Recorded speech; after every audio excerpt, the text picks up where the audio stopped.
بسم اللہ الرحمن الرحیم۔ السلام علیکم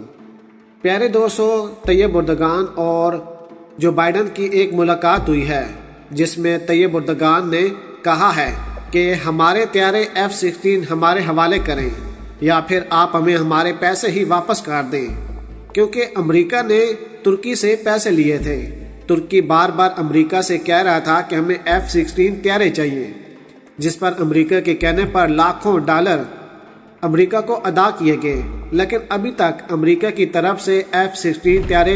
ترکی کو نہیں دیے گئے اور نہ ہی امریکہ پیسے واپس کر رہا ہے، جس پر رجب طیب اردگان اور جو بائیڈن کی آپس میں ملاقات ہوئی ہے اور رجب طیب اردگان نے جو بائیڈن کو کھڑی کھڑی سنا دی۔ یاد رہے کہ ترکی پہلے ہی امریکہ کے خلاف ہے، لیکن امریکہ ایک جنگ ایسی لڑ رہا ہے جس میں ترکی کو بھی شامل کیا گیا ہے۔ آپ دیکھیں کہ افغانستان سے امریکہ کا انخلا ہوا، لیکن بعد میں جو اڈے ہیں وہ ترکی کے حوالے کیے گئے۔ پھر کیا ہوا کہ افغانستان اور ترکی آمنے سامنے آ گئے اور پاکستان کو پھر فیصلہ کرنا تھا کہ پاکستان ترکی کو سپورٹ کرے کہ یا پھر افغانستان کو۔ پھر عمران خان صاحب نے رجب طیب اردگان کو کال کی اور کہا کہ امریکہ ہم سب کو لڑوانے کی کوششیں کر رہا ہے، آپ امریکہ کے کہنے پر ہم سے دشمنی نہ مول لیں۔ اب دیکھیں کہ جو بائیڈن اور طیب اردگان کی جو ملاقات ہوئی ہے، اس ملاقات میں کیا کیا باتیں ہوئی وہ تمام تر آپ کے ساتھ شیئر کریں گے، اور ساتھ آپ کو یہ بھی بتائیں گے کہ کیا افغانستان میں ترک فوج کی موجودگی سے کشیدگی بڑھے گی۔ صدر بائیڈن سے ملاقات کے موقع پر ترک صدر نے کہا کہ امریکی انخلا کے بعد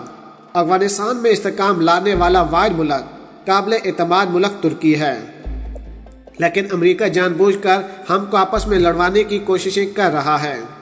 امریکہ وہ واحد ملک ہے جو کسی بھی ملک کے ساتھ اپنے تعلقات کو بہتر بناتا ہے جب ان کو یہ محسوس ہوتا ہے کہ اس ملک سے ہمیں فائدہ ہے۔ مزید ویڈیو کو آگے بڑھانے سے پہلے ہماری گزارش ہے کہ جن احباب نے ابھی تک ہمارے چینل کو سبسکرائب نہیں کیا وہ سب سے پہلے ہمارے چینل کو سبسکرائب کر دیں اور ساتھ میں جڑی بیل آئیکن کو بھی دبا دیں تاکہ نیوز سے ریلیٹڈ جب بھی ہم کوئی ویڈیو اپلوڈ کریں وہ سب سے پہلے آپ احباب کو مل سکے۔ سب سے پہلے تو ہم آپ کو بتاتے چلیں کہ اطلاعات کے مطابق اٹلی کے دارالحکومت میں G20 کانفرنس کے دوران ترک صدر طیب اردگان نے امریکی اہم منصب جو بائیڈن سے ملاقات کی اور جنگی طیاروں کی فراہمی کا مطالبہ کر دیا۔ عالمی خبر رساں ادارے کے مطابق ترکی اور امریکہ کے درمیان تعلقات میں کشیدگی اور تناؤ تاحال برقرار ہے، تاہم ترک صدر نے اٹلی میں ہونے والے G20 اجلاس کا فائدہ اٹھاتے ہوئے امریکی اہم منصب سے ملاقات کر کے تعلقات کی بحالی کا اشارہ دے دیا۔ صدر طیب اردگان نے امریکی صدر سے معاہدے کے مطابق F-16 جنگی طیاروں کی فراہمی کا مطالبہ کر دیا، جبکہ امریکی صدر نے اپنے خدشات اور تحفظات کا اظہار کرتے ہوئے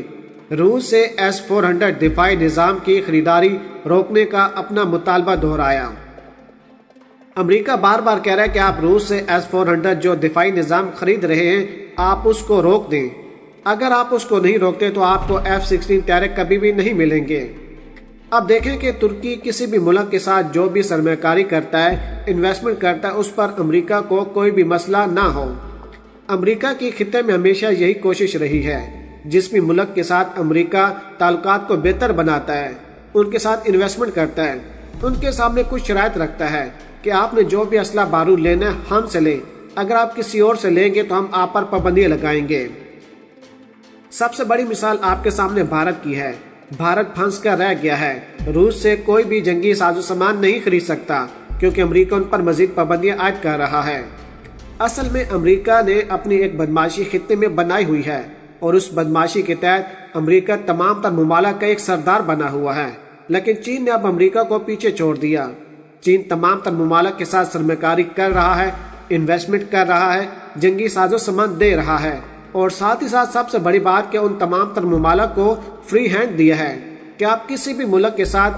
ہر طرح کے تعلقات بنا سکتے ہیں، لیکن امریکہ کہتا ہے کہ ایسا نہیں ہونا چاہیے۔ امریکہ نے ترکی پر پابندی لگائی تھی کہ آپ روس سے کسی بھی قسم کا اسلحہ بارود نہیں خرید سکتے۔ امریکہ کے لاکھ منع کرنے کے باوجود بھی ترکی نے روس سے S-400 دفاعی نظام خریدا۔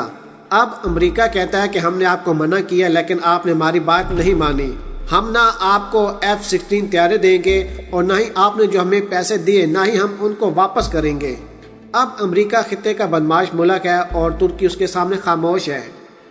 طیب اردگان اور جو بائیڈن کے درمیان ہونے والی ملاقات میں مبینہ طور پر امریکی سفارتکاروں کو ناپسندیدہ قرار دیتے ہوئے انقرہ سے ملک بدر کرنے کے معاملے پر بھی بات ہوئی۔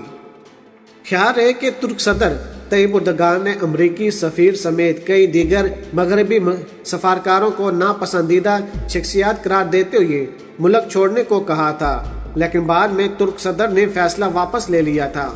یہ بھی یاد رہے کہ امریکہ نے ترکی کو رقم کی فراہمی کے باوجود F-16 طیاروں اور تربیت کی فراہمی سے انکار کرتے ہوئے شرائط رکھی تھی کہ ترکی روس سے S-400 دفاعی نظام خریدنے کے معاہدے کو ترک کر دے، لیکن ترکی نے ایسے نہیں کیا اور اس کی سزا اب ترکی کو مل رہی ہے۔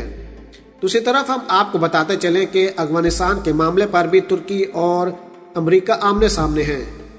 امریکی فوج کے انخلاء کے بعد افغان حکومت کو درپیش مشکلات میں اضافے کے خدشے کے پیش نظر واشنگٹن نے ترکی کی جانب سے کابل کے ہوائی اڈے کو محفوظ بنانے کے عزم کا خیر مقدم کیا ہے۔ خبر رساں ادارے AFP کے مطابق انقرہ کی اس پیشکش کے بعد امکان ہے کہ امریکہ کے نیٹو اتحاد ملک ترکی کے ساتھ تعلقات ہیں ایک بار پھر گرم جوشی پیدا ہو جائے گی،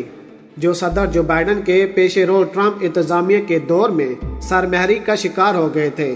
امریکہ کے قومی سلامتی کے مشیر کا کہنا ہے کہ ترک صدر رجب طیب اردگان اور جو بائیڈن کی امریکی انتخابات کے بعد نیٹو کے سربراہی اجلاس کے موقع پر پیر کو ہونے والی ملاقات میں کابل ہوائی اڈے کی سیکورٹی کے بارے میں تفصیلی گفتگو ہوئی ہے۔ اب دیکھیں کہ نامہ نگاروں کا کہنا ہے کہ دونوں صدروں نے اس بات پر اتفاق کیا کہ وہ اس معاملے پر مل کر کام کریں گے۔ مزید کہا کہ ہم نے دو ٹیمز کو اس حوالے سے حتمی تفصیلات پر کام کرنے کی ذمہ داری سونپی ہے، لیکن دونوں رہنماؤں نے واضح طور پر اس عزم کا وعدہ کیا ہے کہ ترکی کابل کے حامد کرزئی بین الاقوامی ہوائی اڈے کو محفوظ بنانے میں اہم کردار ادا کرے گا۔ اس کے علاوہ اگر ترکی کے ساتھ اس منصوبے پر پیش رفت ہوتی ہے تو امریکہ بھی سیکورٹی کنٹینر کو شامل کرنے کے لیے ہنگامی منصوبہ بنا سکتا ہے۔ تاہم افغان طالبان گزشتہ دنوں واضح کر چکے ہیں کہ انہیں ترکی سمیت کسی غیر ملکی افواج کی افغانستان میں موجودگی قابل قبول نہیں ہوگی۔ پیارے دوستو، اگر آج کی ویڈیو آپ احباب کو ہماری پسند آئی ہو تو ویڈیو کو لائک کر دیں، شیئر کر دیں اور پاک آرمی اور عمران خان صاحب کے حق میں ایک نعرہ کمنٹس میں ضرور لگا دیجیے گا۔ پاکستان زندہ باد۔